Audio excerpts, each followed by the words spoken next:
Hi everyone, welcome to week 9. So in this lecture we're going to look all about how we plan for our 3-year-olds, remembering that your assignment, that is your planning assignment, is focused on planning for 3-year-olds. So we have to consider how do we make sure that we plan effectively and what do we need to take into consideration when we're thinking about planning for our very young learners. So our plan for now is we're looking at curriculum in the early years. We're looking at the idea of attachment and caregiving as the curriculum, and we're looking at the importance and absolute down importance of routines and transitions for young children. So when we think about our curriculum in our early years, we want to make sure that we take into account our planned and our unplanned curriculum, the intentional as well as the incidental curriculum that is going on within our rooms. All the things that we plan for, but all of the other cool things that happen because of the natural curiosity of our children and all of the things that are going on in their lives.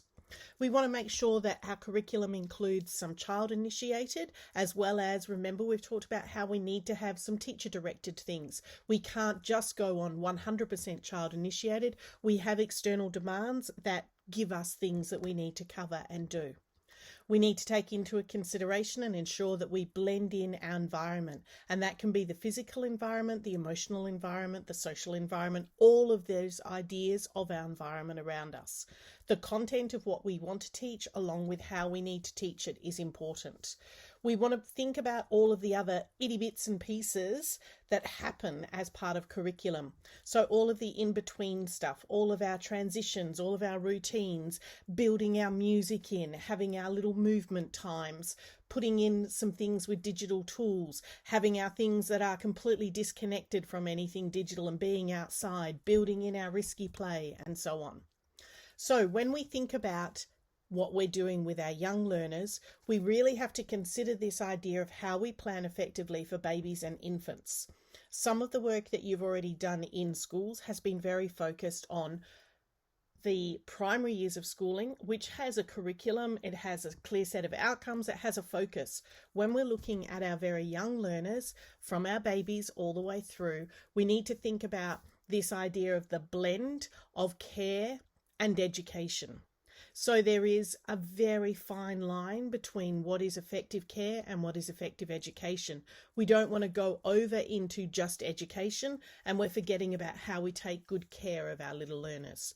We want to make sure we don't go too far into the care and forget about how we're organising and helping and building the learning part of our gorgeous little people that we are working with. So let's have a look at this diagram that talks about all the influences that act on us. So we've got our child, the caregivers and the family sitting at the centre of our circle. When we think about it, we've got our philosophy of the childcare centre and our personal philosophies about things. We've got the program goals, and that can be related to the achievement of the little learners, and it can also be related to their attachment, to their caregiving, to all of those gorgeous things that we want to see happening in an early years program. We want to make sure that we're building in our core elements of our EYLF.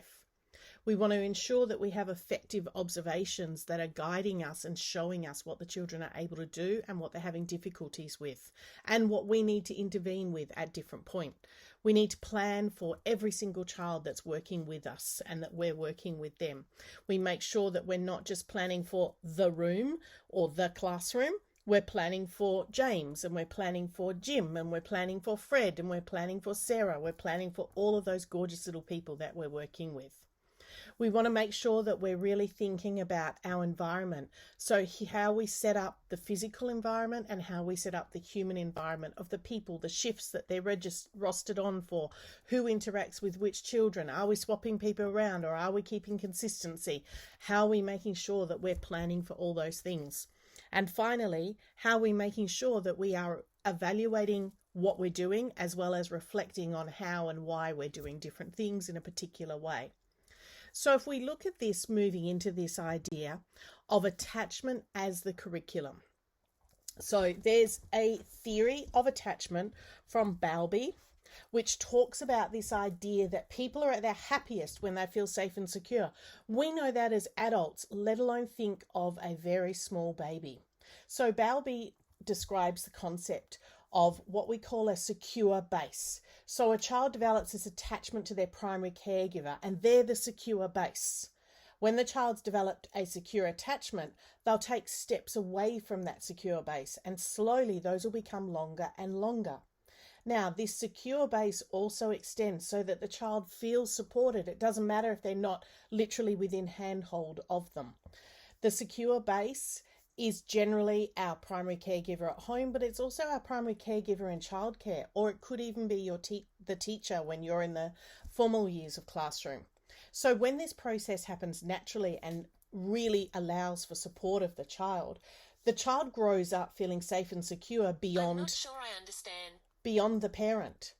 The brain is naturally wired to fear abandonment, so if left, a child becomes very distressed. And we certainly see that, don't we, as children go through that separation anxiety.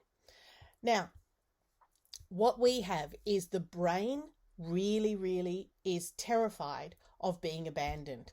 We've all read different things. We've all seen social media where people talk about, oh, I was abandoned. I can't commit, and all of those things.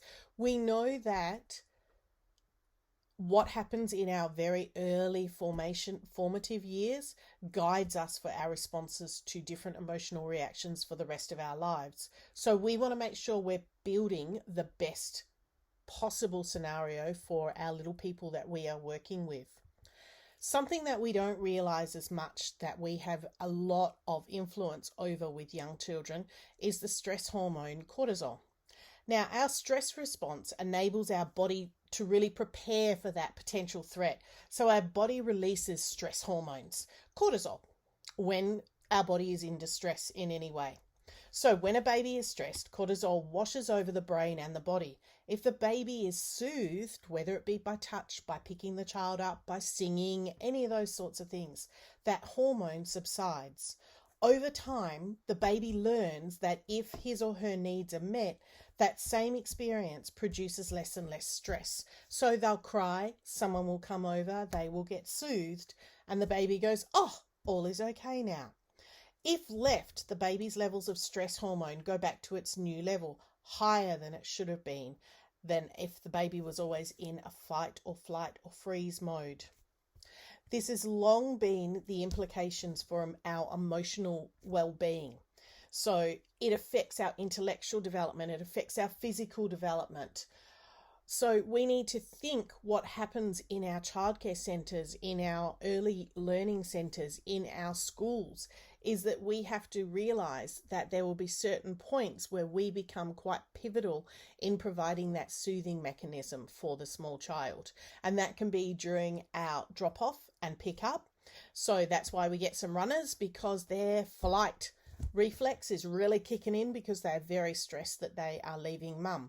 It's why babies cling on and hold on to their primary caregivers. They have trouble with those transitions. So we have to think, how do we set up those really effective transitions when we're working with our very young learners and our very young children that we have within our care? Because we want to make sure that we minimize that stress hormone and that we want to have that really lovely feeling that the child doesn't fear abandonment. They know that they are meeting their attachments and that they know that somebody is going to be there for them. There's really sad stories that come out of orphanages in various places around the world where basically, if you go into a childcare centre, you'll hear some crying, you'll hear some gurgling, you'll hear lots of noise, whether it be good and bad, different levels of noise that will be going on in a lot of our orphanages and different places that have happened to hold children, the effects of war and so on, where they haven't formed good attachments, is that the children fall silent and that they're just in a constant state of freeze mode where they literally don't know what to do. They know no one is coming for them, and it is really sad. And sometimes those children never learn to form a good attachment with other human beings because in their very early formative years, that theory of attachment did not form, and it affects them for the rest of their lives. We see the same sort of thing in very deprived and vulnerable homes where the children are not forming good attachments with the adults who are caring for them. So we need to be really aware of what's going on and how we attach to our children that are in our care and how we provide opportunities for others to as well. The reality is that uncertainty is a real threat for young children. Uncertainty means they feel uncomfortable. It means they're likely to cry. It means they're likely to wave their arms and legs around, and they're going to be in that constant state of unsettled, and that is quite disturbing for everyone around them. Whereas what we know is that good attachments coupled with predictable routines, that's what reduces lots of stress for our young people, especially our very, very vulnerable little babies. So this comes out of one of our readings for this week. So this image illustrates the pendulum of attachment. So children react to insecure attachments in different ways. So if you have enough attachment, so where the pendulum is hanging down, then everything is good.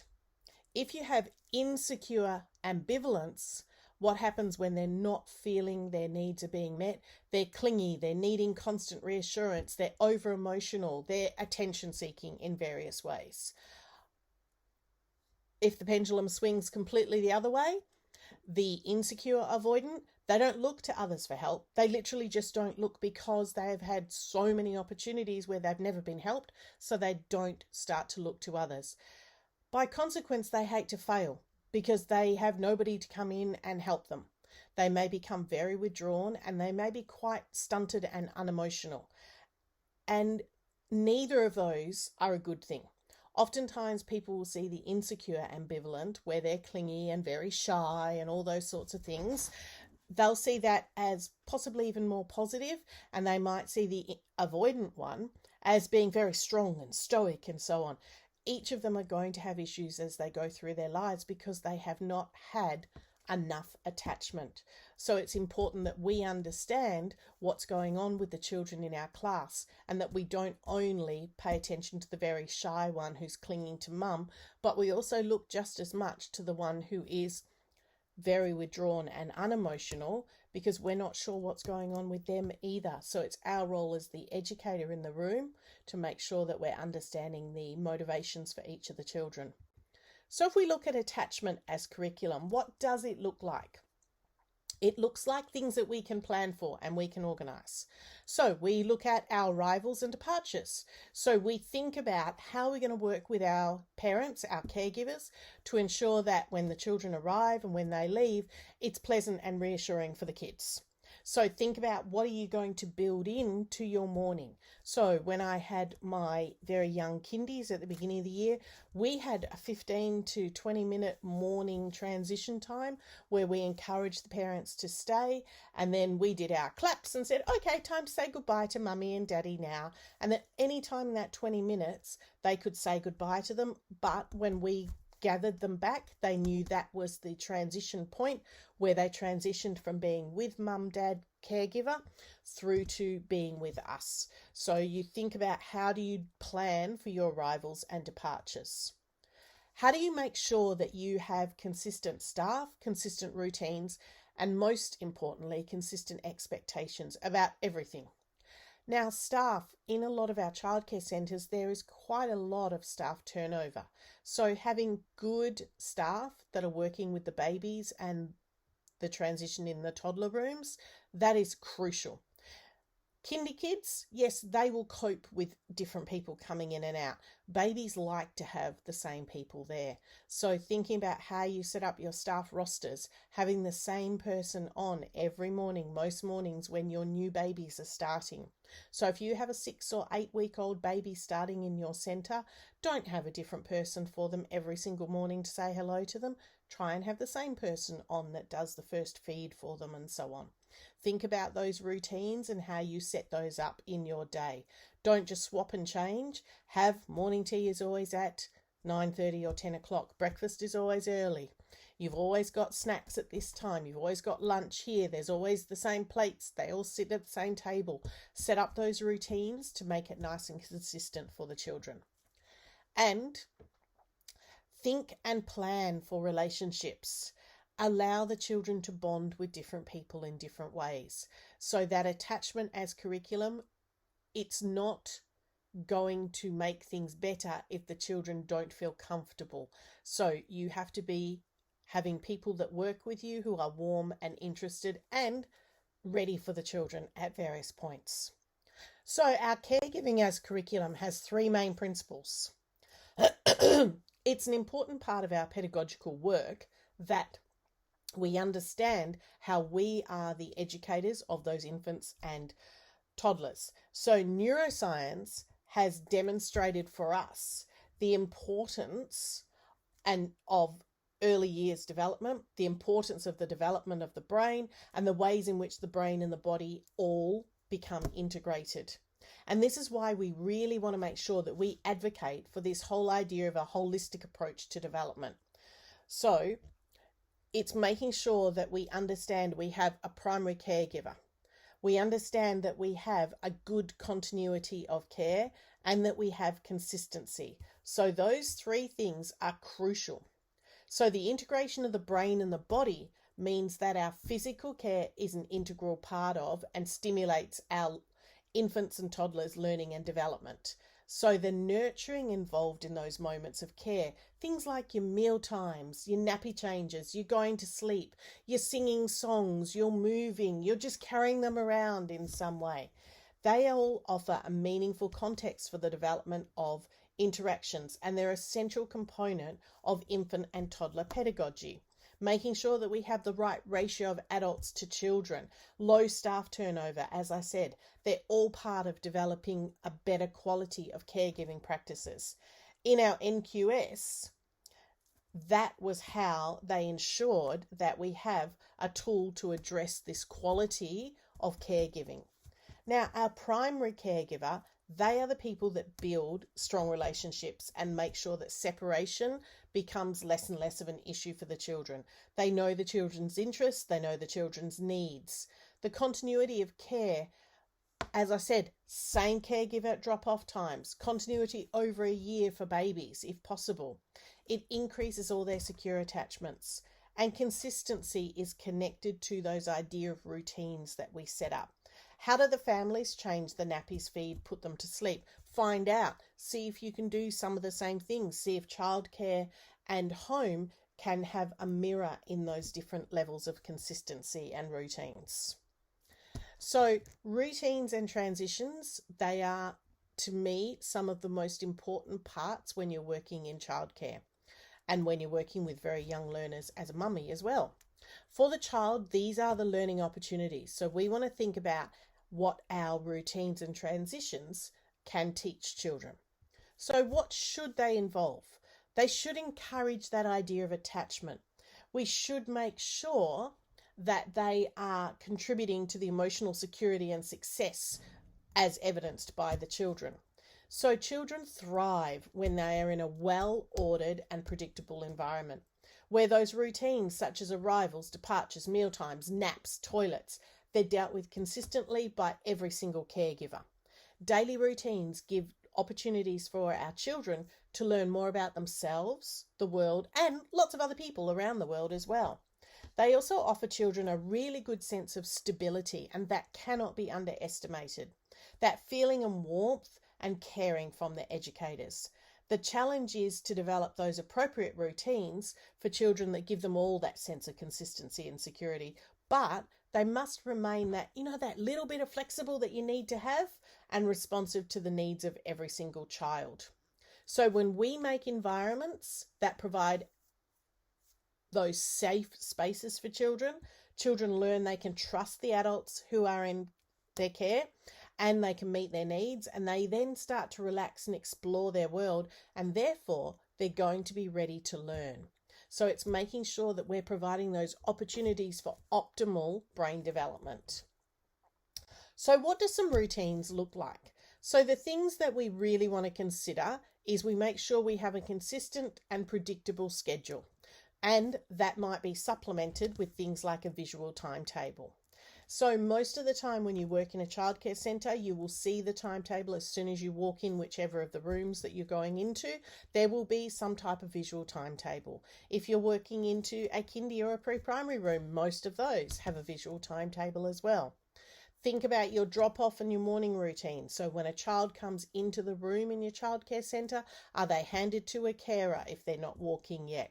Is the carer the same? Where does the bag go? Where does the child then go? Is there a little song that you sing? Is there a little bouncing routine you have with the child? What is that drop off and morning and routine that you have? And what are your indoor and your outdoor routines? So what happens next? So when they go to indoor play, is there certain things that are set up first thing? Then they move on and you rearrange things. Then they move outside. Then they have their mat time. Then they have their nap. Then they have food, all those sorts of things. Think about what are your routines and how do you want to set them up? You can't just change things up every day. Children need those routines.